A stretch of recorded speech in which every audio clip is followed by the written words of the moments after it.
लेकिन मेरे को भी भेजी है ना।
बहुत बहुत धन्यवाद सुशीला दीदी।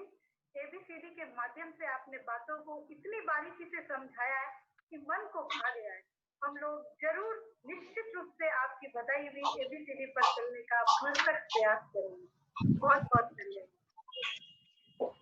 एक स्मार्ट आदमी जब गलती करता है तब वह यह सीखता है उसे ये गलती कभी भी दोहरानी नहीं। परंतु जब एक बुद्धिमान आदमी स्मार्ट आदमी के साथ होता है तब वह यह सीखता है कि गलती को पूरी तरह से कैसे बचा जाए। तो मैं अब आमंत्रित करती हूँ ऐसी ही एक प्रभावशाली जो व्यक्तित्व विकास व कार्यकर्ता प्रशिक्षण समिति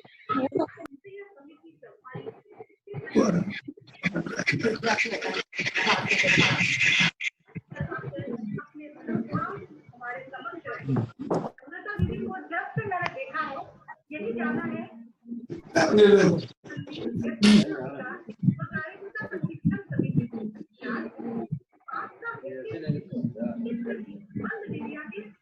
प्लस में बड़े एक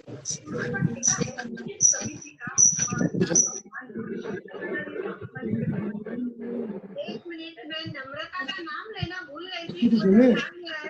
व्यक्तित्व विकास नम्रता भी मौजूद है। उनको भी मेरी ओर से बहुत बहुत शुभकामनाएं कि इस समिति के माध्यम से ये कार्य इस सत्र में वैसे तो हो ही रहा है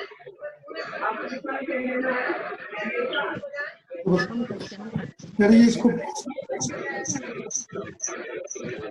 प्लस नहीं विजुअलाइज पॉइंट लगाने से बच्चे कैसे नहीं करते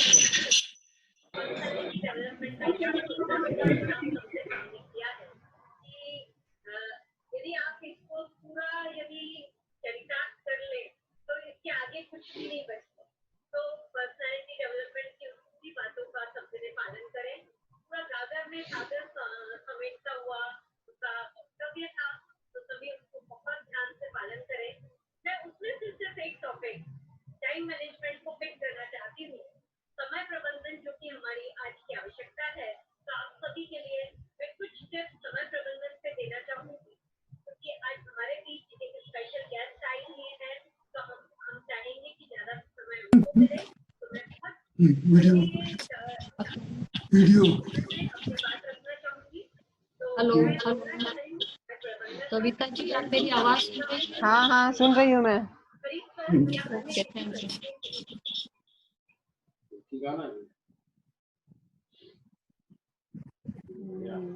ये बैकग्राउंड ये तो गड़बड़ आ रहा है ना। उसको तो उपाय नहीं है।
No sound Ajay Kumar singing.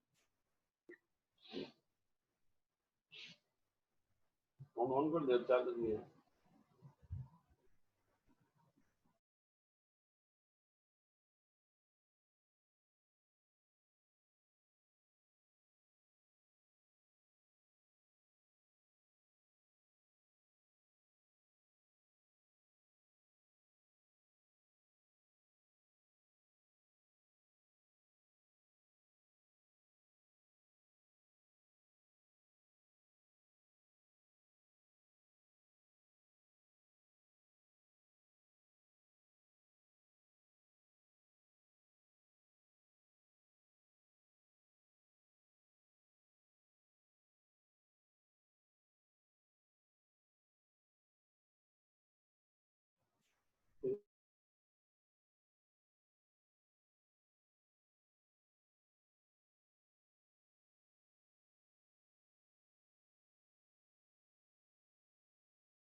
Hello hello hello hello.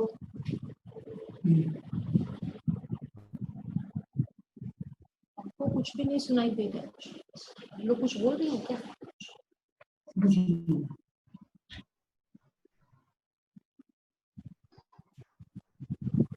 इसमें लगाइए, इसमें लगाइए।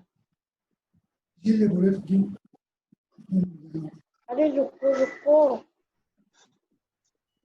कुछ नहीं पड़ा, कुछ जरा सा कुछ प्लस को दबा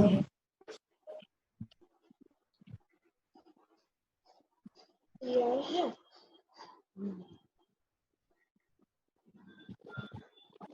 इसको भी नहीं रखिए, इसका छेद कहाँ है?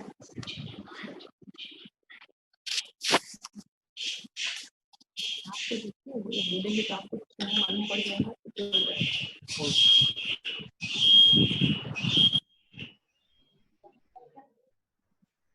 एक गेट खुल गया।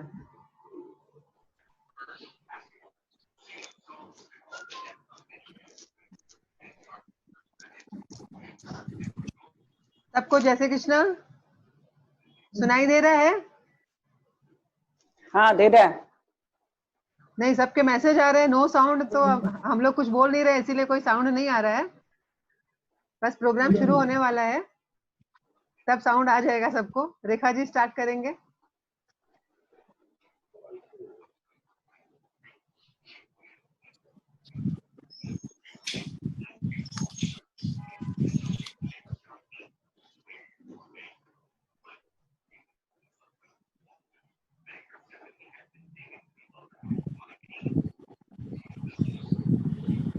रेखा जी आपकी आवाज नहीं आ रही है।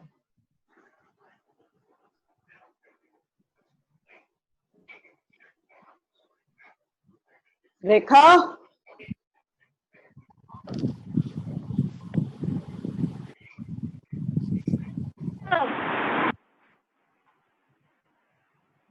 हेलो। हाँ आ रही है, अब आई। हाँ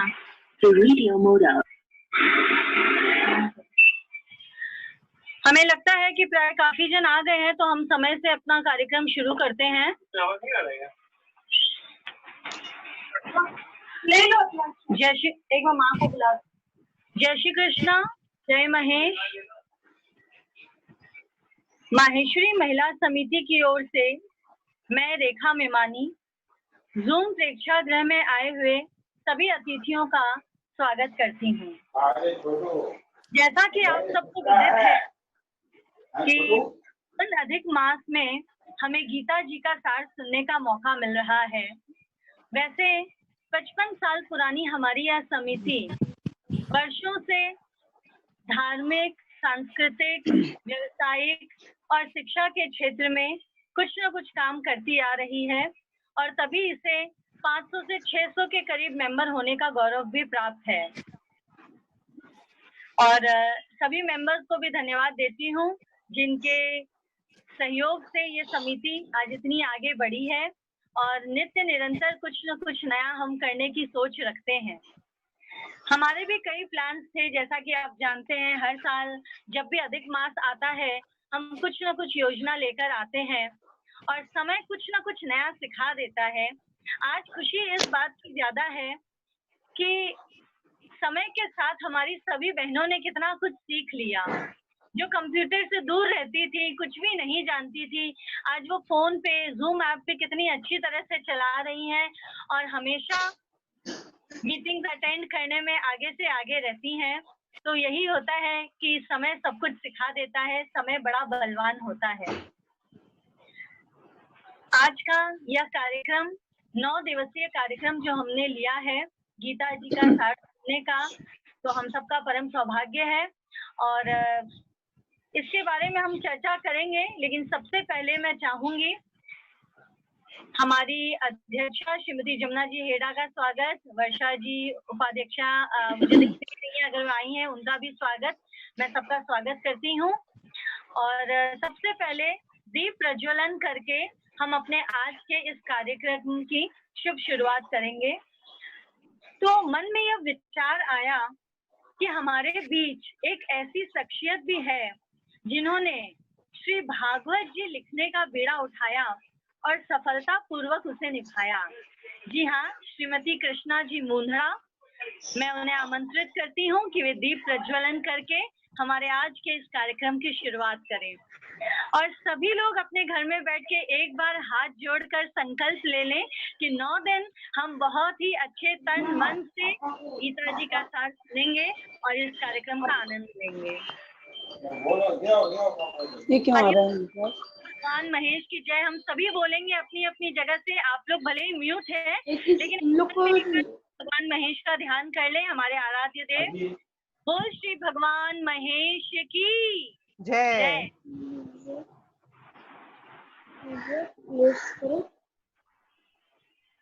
लोगों को और भक्ति की है भगवान की, और यही विनती है प्रभु से कि उनका आशीर्वाद सदा हम पर यूं ही बना रहे।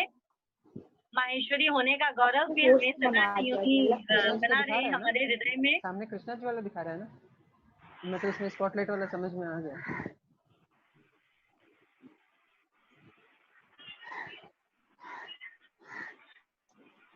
भगवान महेश की आरती करते हुए हमारी वरिष्ठ अधिकारी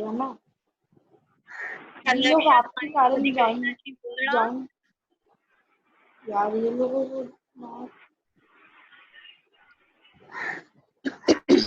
कितना लोग आ गया। तो कहते हैं ना, कुछ भी संभव है, घर बैठे ही सब कुछ मिल सकता है। तो देखिए, सब एक साथ नहीं होते हुए भी सब एक साथ हैं। गीता जी का ज्ञान हम सब मिलकर साथ में लेंगे और भगवान की आरती बहुत ही सुंदर तरीके से हुई। हमारा यह परम सौभाग्य है कि पावन अधिक मास में हमें गीता जी का स्क्रीन दिखाओ मेरे को बोलना है अभी थोड़ी देर में। तो हम सबको अर्जुन बनना है और कृष्ण वाणी के रूप में हमारे बीच होंगी श्रीमती बीना जी लाखोटिया, जो अपनी सुमधुर व सरल भाषा में गीता रसपान कराएंगी। इनका एक सूक्ष्म परिचय मैं आप सबको देना चाहूंगी। कलकत्ता के कावरी परिवार में इनका जन्म हुआ। रानी बिरला कॉलेज से पढ़ाई पूरी की। वह समाज सेवी। वैसे तो ये कहते हैं कि सब अपना परिचय खुद बनाते हैं, अपनी पहचान खुद बनाते हैं, पर इनके साथ एक ऐसी शख्सियत का परिचय जुड़ा हुआ है जिसको यहाँ न बोलना शायद गलत होगा। और उन्हें अगर मैं महिला समिति की नींव का पत्थर भी कहूँ तो शायद कोई अतिशयोक्ति नहीं होगी। जी हाँ, ये हमारी परम पूज्या श्रीमती दुर्गा जी लाखोटिया की बहू है, और वही दुर्गा जी जिन्होंने समिति को काफी सालों तक संभाला और आगे बढ़ाने में पूरा सहयोग दिया। बीना जी को बचपन में ही संस्कार दिए गए गीता पढ़ने के, और इस उम्र में आकर यह बीज पल्लवित और पुष्पित होकर वृक्ष का रूप ले रहा है। विगत 5 वर्षों से अपनी पारिवारिक जिम्मेदारियां पूरी करने के बाद यह इस क्षेत्र में उतर गई हैं। उनका जीवन का अब मुख्य उद्देश्य यही है कि ज्यादा से ज्यादा लोगों तक गीता जी का सार, गीता जी का प्रचार प्रसार ये कर सके, और कैसे हमारे दैनिक जीवन में गीता जी महत्व रखती हैं और हमें प्रभावित कर सकती हैं, यह बताना उनका अभी मुख्य उद्देश्य उन्होंने अपने जीवन का बना लिया है। तो घर से भी ये क्लासेस लेती हैं, और अभी कोविड के समय में जो 6 महीने का ये जो समय बीत रहा है हम सबका, उसमें उन्होंने ऑनलाइन क्लासेस भी काफी दी हैं। तो हमें भी आशा है कि 9 दिन का ये साथ इनका हमारे लिए बहुत ही सदुपयोगी रहेगा और हम सब भरपूर आनंद लेंगे इस कार्यक्रम का।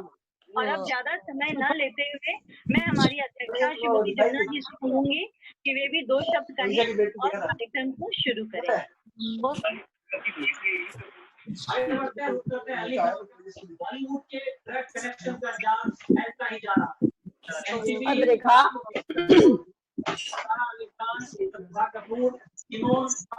कविता जी अनम्यूट, आप अपने आप को अनम्यूट कर लीजिए, म्यूट कीजिए, सबका आवाज आ रही बहुत सबकी। चालू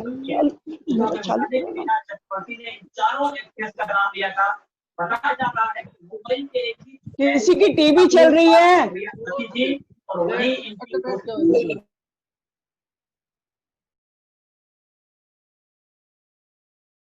धन्यवाद रेखा। भक्ति ऐसी की धड़कन बन जाए, सांसें लूं तो नाम प्रभु का आए, नाम का नशा ऐसा छाए इन 9 दिनों में कि बस मेरा रोम रोम रोमांचित हो जाए। तो सबसे पहले नमन उस ग्रंथ गीता जी को, जो हमें जीवन जीने की कला सिखाती है। जी हाँ, और जिनके मधुर वाणी से हम सब 9 दिन रसास्वादन करेंगे, उनका आभार। श्रीमती वीणा जी लाखोटिया का परिचय मुझे विशेष देने की जरूरत नहीं है, क्योंकि ये हमारी संस्था की कर्मठ व्यक्तित्व स्वर्गीय श्रीमती दुर्गा देवी लाखोटिया की पुत्रवधू हैं। वीणा जी से वैसे तो परिचय बहुत पुराना है, लेकिन उनकी वाणी के प्रवाह का परिचय हमें तब मिला जब दुर्गा दीदी के शोक श्रद्धांजलि में अपने सासू माँ को इन्होंने अपने इतने सुंदर शब्दों में श्रद्धांजलि दी। वो श्रद्धांजलि के उनके बोलने का जो एक एक शब्द उनके थे, जो लगता था कि मोती की तरह निकल रहे हैं, और एक ऐसे लग रहा था कि जैसे कोई संस्कारों में डूबी हुई एक बहू अपनी सासू माँ के लिए ऐसा कुछ बोल रही है कि उन्होंने क्या क्या उनको जीवन में सिखाया। तो मैं उस दिन से बहुत ही इनसे प्रभावित हुई, और मेरे मन में अभी अधिक मास में ऐसा आया, तो मैंने रेखा को कहा क्यों ना हम गीता का कुछ ऐसा कुछ कार्यक्रम करें। और अचानक से वीणा जी आपका नाम मेरे जहन में आया, और मैंने अपने बहनों को सबकी सहमति बना ली, और आज उसका ये प्रमाण है कि आप हमारे सामने हैं। तो विशेष धन्यवाद वीणा जी, और आपने आश्वासन दिया उसके लिए आपको बहुत बहुत धन्यवाद। मेरी सभी बहनें जो जितनी भी हमसे जुड़ी है, 9 दिन मुझे आशा है वो पूरा साथ देंगी और इस गीता के सार को समझेंगी और अपने जीवन में उतारेंगी, ऐसा मुझे पूरा विश्वास है। मेरी बहनों के कारण ही हमारा कार्यक्रम सफल होता है। तो मैं पुनः सभी से अनुग्रह करती हूँ, आप नियमित इस कार्यक्रम का लाभ लें। धन्यवाद। जय महेश।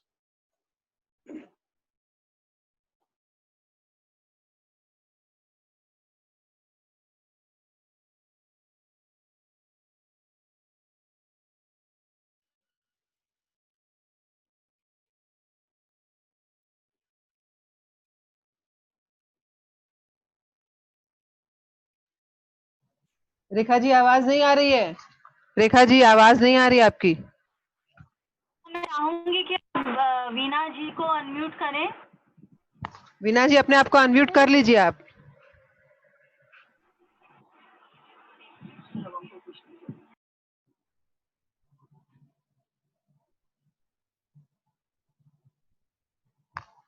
वीणा जी अपने आप को अनम्यूट कर लीजिए प्लीज। वीणा जी आपकी आवाज नहीं आ रही है, अनम्यूट कीजिए अपने आप को। हेलो। हाँ अब आ रही है, फिर बंद हो गई, फिर म्यूट हो गए आप। अब आवाज आ रही है? हाँ हाँ अब आ रही है। ईश्वर को प्रणाम करके हम अपनी आज की चर्चा आरंभ करते हैं। सबसे पहले मैं समिति के सभी सदस्यों को सादर नमन करती हूँ।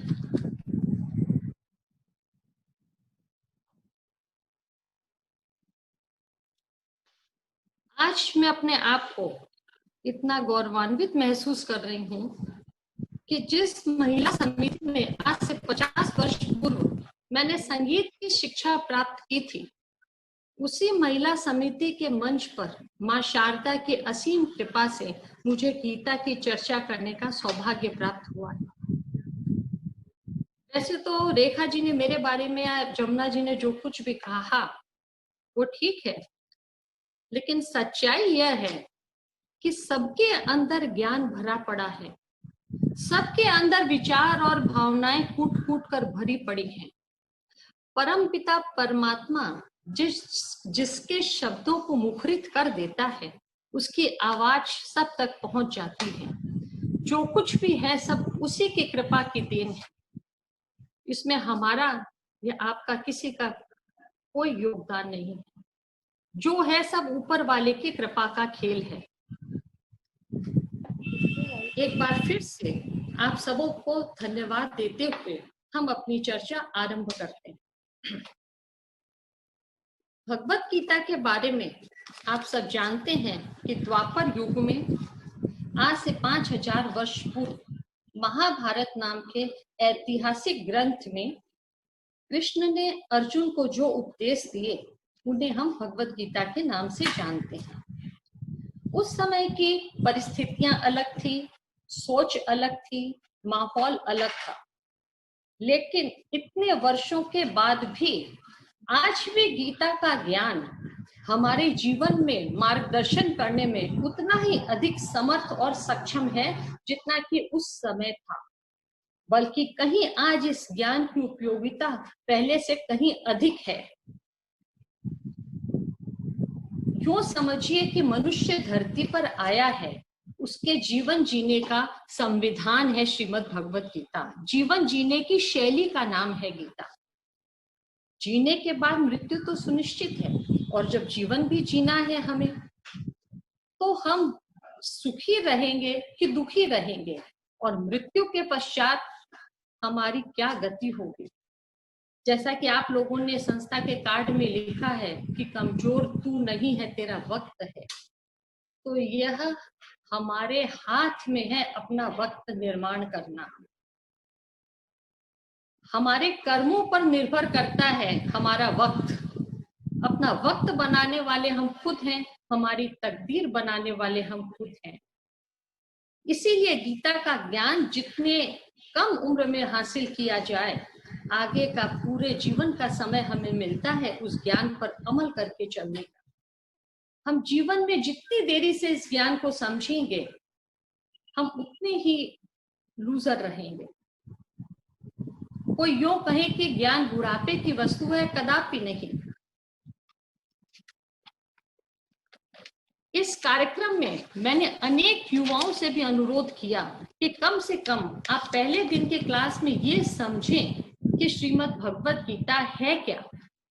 आपकी रुचि हो तो आप आगे कंटिन्यू करें कि इसमें लिखा क्या है, वो सेकेंडरी फैक्टर है कि पहले की गीता है क्या। हमारे अपने घर के बच्चे जो आज यह नहीं जानते हैं, सो कॉल्ड सनातन धर्म के धर्मावलंबी परिवारों के बच्चे, कि श्रीमद् भगवत महाभारत महापुराण और श्रीमद् भगवत गीता दोनों में अंतर क्या है, बच्चे यह भी सही ढंग से नहीं जानते हैं। इसमें गलती हमारे बच्चों की नहीं है, गलती हमारी है। हमने उन्हें सही दिशा नहीं दिखलाई, उन्हें उस ज्ञान से परिचय नहीं कराया। एक दिन मेरे अपने ही घर में किसी ने मुझसे यह सवाल किया कि आप गीता करेंगे, अभी तो आपने भागवत की थी। उसी दिन से मेरे दिमाग में विचार आया कि हम कितने अंधेरे में जी रहे हैं। यह समस्या अनेकों घरों में है। शिक्षा पद्धति ऐसी है, 70 के दशक तक तो श्रीमद् भगवत गीता कुछ विद्यालयों में सिखाई भी जाती थी, लेकिन उसके बाद इसका लोप हो गया। तो अब पुनः नए सिरे से हम गीता के प्रचार प्रसार का और जीवन शैली को आचरण में उतारने का प्रयत्न शुरू करते हैं। गीता बुढ़ापे की वस्तु बिल्कुल नहीं है। कईयों में आम धारणा है, जब घर में कोई बड़े बुजुर्ग होते हैं तब हम उन्हें गीता का पाठ करके सुनाते हैं। देखिए, यूं तो गीता के सभी श्लोक अपने आप में सिद्ध मंत्र बन चुके हैं। वे कान में पढ़ने से भी बुजुर्गों का अंतःकरण पवित्र होता है, उन्हें आत्म शांति का अनुभव होता है। लेकिन अगर व्यवहारिक पक्ष देखें तो बुढ़ापे में गीता सुनना जस्ट लाइक कि आप आजीवन कारावास की सजा काट रहे किसी कैदी को समाज में रहने के नियम और कायदे कानून सिखा रहे हैं। जिसे जीवन भर जेल के अंदर ही रहना है वह इस ज्ञान का क्या उपयोग ले पाएगा। इसलिए गीता हम पढ़ते हैं लेकिन समझकर आचरण में उतारने का प्रयास करना अत्यंत आवश्यक है। एक बार एक संत नदी के किनारे बैठे थे। शांत मन से नदी के प्रवाह को देख रहे थे। काफी जाने माने संत थे। उस गांव में उनके कई चेले भी थे। संत 1 घंटे तक वहीं बैठे रहे। कई लोगों ने उन्हें आते जाते देखा तो कईयों ने पूछा भी कि देखा गुरुजी यहाँ आज बैठे हैं, क्या बात है। 1 घंटे हो गई, 2 घंटे हो गई, तीसरा घंटा जब समाप्त होने को हुआ तब एक शिष्य ने हिम्मत करके गुरुजी के पास जाकर पूछा कि गुरुजी क्या कोई परेशानी है, आप कहें तो शायद मैं कुछ मदद कर सकूं। गुरुजी ने जोर से झल्लाते हुए उत्तर दिया, देख नहीं रहे हो कि पानी का बहाव कितना तेज है। ये नदी है कि थमने का नाम ही नहीं ले रही है और मुझे उस पार जाना है। तो शिष्य ने बड़े संकोच भरे शब्दों में कहा कि गुरुजी छोटे मुंह बड़ी बात होगी, आप तो इतने ज्ञानी हैं, विद्वान हैं, आप बिल्कुल अच्छी तरह जानते हैं कि यह नदी का जल अनवरत बहने वाला है। यह सदियों से इसी प्रकार बह रहा है। यह जल थमने वाला नहीं है। रही बात आपको नदी पार कराने की, तो मैं आपको नदी पार करा देता हूँ। तो बोले मैं कैसे पार करूंगा, मेरे कपड़े गीले हो जाएंगे, मेरा पांव स्लिप हो सकता है और अगर आगे पानी गहरा रहा तो मैं डूब भी सकता हूँ। शिष्य ने कहा कि बात कपड़े गीले होने की है तो कपड़े सूख भी जाएंगे। अगर पांव स्लिप होने की बात है तो आप मेरा हाथ पकड़िए, आप पांव जमा जमा कर जमीन पर रख कर आगे बढ़िए। और अगर पानी गहरे की बात है तो मुझे तैरना आता है, मैं आपको नदी पार करा दूंगा। गुरुजी जोर से हंस पड़े। बोले शिष्य, यही ज्ञान मैं इतने वर्षों से तुम्हें देना चाहता हूँ और तुम हो कि यह ज्ञान लेने को तैयार नहीं है। जब तक दुनिया चलेगी इस संसार सागर में व्यस्तता का जल, कर्मों का जल, रात दिन की परेशानियां ये नदी के बहाव की तरह निरंतर जीवन में चलती रहेंगी। इस नदी के बीच में से ही जो हमें, इस नदी को पार करके बीच में काट कर जो हमें सदगति के उस पार पहुंचा दे, वह है श्रीमद् भगवत गीता। जिंदगी के साथ भी और जिंदगी के बाद भी व्यस्तता और कर्म जीवन के कभी भी समाप्त होने वाले नहीं हैं। रोजमर्रा की जिंदगी में आज ये समस्या कल वो, आज ये कर्म कल वो, कोई भी खाली नहीं बैठा है। और अथवा यूं कहें कि हम खाली बैठना ही नहीं चाहते, हमारा स्वभाव है, हम खाली नहीं बैठ सकते हैं। तो व्यस्तता के बीच सदगति के उस पार पहुंचाने वाले ग्रंथ का नाम है श्रीमद् भगवत गीता। तो कहने का मतलब यह ज्ञान बुढ़ापे की वस्तु नहीं है। गीता में कहीं पर भी कर्म त्याग की बात नहीं कही गई है, अपितु त्याग भावना से कर्म कैसे किया जाना चाहिए इस बात पर जोर दिया गया है। आज समाज में यह समस्या और भी प्रबल रूप से हो गई है कि हर व्यक्ति कर्तव्य से अधिक अधिकार पर दृष्टि, कर्तव्य के प्रति आलस्य, प्रमाद, पलायन, चाहे परिवार के साथ हो अथवा देश के साथ हो, हर स्थान पर यही विचारधारा सबकी सामने आती है। और अधिकारों के प्रति पूर्ण सजगता, पूरी तरह अलर्ट है अधिकारों के प्रति, और कर्म भी करते हैं तो स्वार्थ से भरपूर, अहंकार युक्त और कामनाओं के साथ हर कर्म करने में यही प्रवृत्तियां साथ रहती हैं। बल्कि इच्छा अहंकार से युक्त होकर, स्वार्थ से युक्त होकर। गीता कहीं पर भी कर्म त्याग, वस्तु त्याग या परिस्थिति त्याग की बात नहीं कहती है, बल्कि कर्म, परिस्थिति और परिस्थिति का संयम पूर्वक उपभोग करने की कला सिखाती है। जिंदगी के पैरेलल चलने वाला यह ज्ञान है जो कभी भी हम यह नहीं सोच सकते हैं कि हम अभी तो व्यस्त हैं, गीता कैसे समझें, कैसे गीता के अनुसार आचरण करें, अभी तो हमको समय नहीं है, अभी तो हमारी उम्र नहीं है। आज हम श्रीमद् भगवत गीता की अब चर्चा करना आरंभ करते हैं। आप सब जानते हैं कि महाभारत नाम के ऐतिहासिक पर्व में, महाभारत नाम के ऐतिहासिक ग्रंथ में भीष्म पर्व में श्रीमद् भगवत गीता के ज्ञान की चर्चा है। गीता में प्रवेश करने से पहले एक बार महाभारत की कहानी हम संक्षेप में, आप सब जानते होंगे, फिर भी संक्षेप में हम एक बार रिवाइज कर लेते हैं। धृतराष्ट्र और पांडु दो भाई थे। वे राजा भरत के वंशज थे। चूंकि बड़ा भाई धृतराष्ट्र जन्म से ही अंधे थे, इसलिए राज सिंहासन धृतराष्ट्र को नहीं मिलके उनके छोटे भाई पांडु को मिला। धृतराष्ट्र के 99 पुत्र थे और एक पुत्री थी। बड़े बेटे का नाम था दुर्योधन और पांडु के 5 पुत्र थे, युधिष्ठिर, भीम, अर्जुन, नकुल और सहदेव। धृतराष्ट्र का बड़ा पुत्र दुर्योधन पांडवों से नफरत करता था। चूंकि पांडु की छोटी उम्र में मृत्यु हो गई थी, इसलिए कुछ समय के लिए राज सिंहासन उसके पिता धृतराष्ट्र को सौंप दिया गया था। दुर्योधन के मन में यह बात बचपन से थी कि राज सिंहासन मेरे पिता का नहीं, मेरे चाचा का है। और दुर्योधन ने उसके मन में यह बीज बो दिया था कि दुर्योधन, राजा तो तुम्हें ही होना चाहिए था। इसलिए वह बचपन से ही अपने पांडु भाइयों से नफरत करता था। गुरु द्रोण ने सभी बच्चों को शिक्षा दी, सभी राजमहल में एक साथ पलकर बड़े हुए। भीष्म पितामह ने सबका संरक्षण किया। पांडु पुत्र धर्मपरायण थे। वे हर काम धर्म और नीति के अनुसार करते थे। लेकिन दुर्योधन ने पांडवों को रास्ते से हटाने के लिए अनेक प्राणघाती हमले किए, मारने की साजिशें की। एक बार चतुर दुर्योधन ने अपने मामा शकुनी की सहायता से युद्ध के लिए राजमहल में सबको आमंत्रित किया और छल कपट करके पांडवों को युद्ध में हरा दिया।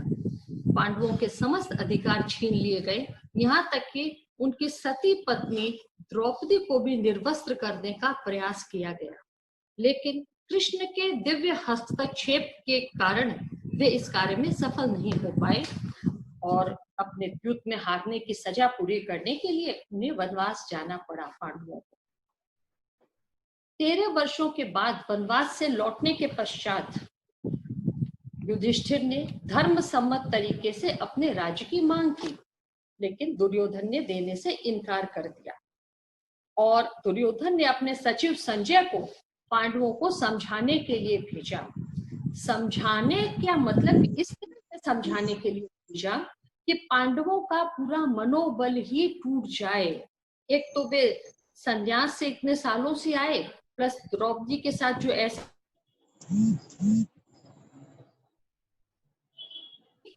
कि वे बिना राज्य की मांग किए छोड़कर चले जाएं। नियति संजोग से उस सभा में कृष्ण मौजूद थे। वे दुर्योधन के मन की सारे कपट को भाप गए। वे बिना किसी को बताए वहां से उठकर सीधे दुर्योधन की राज्य सभा में चले गए और संधि प्रस्ताव लेकर दुर्योधन से मांग की कि इस प्रकार तुम ये पांडवों को सौंप दो। दुर्योधन नहीं माना। कृष्ण ने यहाँ तक कह दिया कि तुम सिर्फ 5 गांव दे दो पांडवों को, वे अपने पुरुषार्थ के बल पर उसे डेवलप कर लेंगे। लेकिन दुर्योधन ने एक नहीं मानी और कह दिया कि मैं सुई की नोक के बराबर भी जमीन नहीं दूंगा। अब तो युद्ध होना निश्चित था। कृष्ण ने कह दिया कि मैं युद्ध में हिस्सा नहीं लूंगा, हाँ मैं परामर्शदाता के रूप में अवश्य उपस्थित रहूंगा। कोई चाहे तो मेरी सेना यूज कर सकता है। राजनीति में कूटनीतिज्ञ दुर्योधन ने झट से कृष्ण की सेना को अपनी ओर ले लिया और इस प्रकार कृष्ण पांडवों की तरफ आ गए और उन्होंने अर्जुन का सारथी बनना स्वीकार किया, परामर्शदाता बनना स्वीकार किया। तो इस प्रकार हम उस बिंदु पर पहुंच जाते हैं जहां युद्ध का आरंभ होता है और जहां से गीता का ज्ञान कृष्ण ने देना शुरू किया था। पांडव इतने सहनशील बने रहे कि 5 गांव तक लेने को तैयार थे, राजी थे, लेकिन कौरवों ने यह बात भी नहीं मानी। वे पूरी तरह से अनीति के मार्ग पर चल रहे थे। संसार के सभी युद्ध या तो जमीन जायदाद के लिए हुए हैं या स्त्री के लिए। पूरे इतिहास को देखिए, सभी युद्ध राज्य की सीमा के विस्तार के लिए हुए, लेकिन कुरुक्षेत्र का युद्ध एकमात्र ऐसा युद्ध है जो धर्म की, अधिकारों की रक्षा के लिए हुआ, जो नैतिकता और अनैतिकता के बीच का युद्ध है। यह युद्ध 2 विचारधाराओं का है। दुर्योधन मानता है कि जीवन में सुखी रहने के लिए नीति और धर्म की कोई आवश्यकता नहीं है। उसने बिना नीति और धर्म के मार्ग पर चले ही एक समृद्धिशाली राष्ट्र की स्थापना कर ली थी। लेकिन पांडु पुत्रों का मानना था कि जीवन में मटेरियल हैप्पीनेस, सुख संपत्ति हो या न हो, धर्म और नीति परम आवश्यक है। देखिए, 2 अलग प्रकार की सोच, 2 अलग विचारधारा। इसीलिए वे पांडव पूरा राज्य छोड़कर 5 गांव लेने को राजी थे कि हम शांति पूर्वक अपने पुरुषार्थ के बल पर हम अपना विकास कर लेंगे। जिस समृद्धि की नींव में अधर्म और अनीति है, वो कभी भी जीवन में शांति और सुकून प्रदान नहीं कर सकती है। यह निर्विवाद सत्य है। हाँ, अधर्म कुछ समय के लिए अवश्य प्रकाशित हो सकता है, लेकिन अंततोगत्वा जीत धर्म और नीति की ही होती है। इंसान को धर्म और ही मिल सकता है।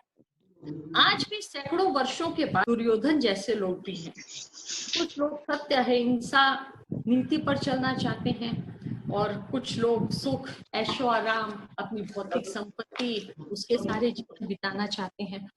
के अनुसार धरती पर धर्म की इतनी अधिक आवश्यकता है ही नहीं। यदि आज के परिप्रेक्ष्य में देखें तो हमारी समस्या क्या है कि वंश हम युधिष्ठिर और दुर्योधन का रिस्पेक्ट करते हैं, हाँ वे बहुत अच्छे हैं, लेकिन तौर तरीके और समृद्धि हमें दुर्योधन वाली चाहिए। यही मूल समस्या है हमारे जीवन की, जिसका समाधान हमें श्रीमद् भगवत गीता देती है। जहाँ अपने स्वार्थ का प्रश्न है, अपनी मोह माया का प्रश्न है, हमारी सोच बदल के दुर्योधन की बात हो जाती है और उस पाले में दूसरा व्यक्ति खड़ा हो तो हम पांडवों की तरह सोचने लग जाते हैं। यह सबसे बड़ी समस्या है। पूरी गीता केवल अर्जुन को युद्ध में प्रेरित करने की घटना नहीं है, बल्कि एक ऐसी आध्यात्मिक यात्रा भी है कि हम अपने आप को ईश्वर से कैसे जोड़ें। धर्म हर प्रेम को एक नीति से जोड़ता है, या यूं कहें कि धर्म और नीति एक ही सिक्के के 2 पहलू है। धर्म के बिना नीति अधूरी है और नीति के बिना धर्म अधूरा है। और यदि हम ईश्वर से जुड़ने की बात करें तो वेदांत कहता है कि ईश्वर से जुड़ना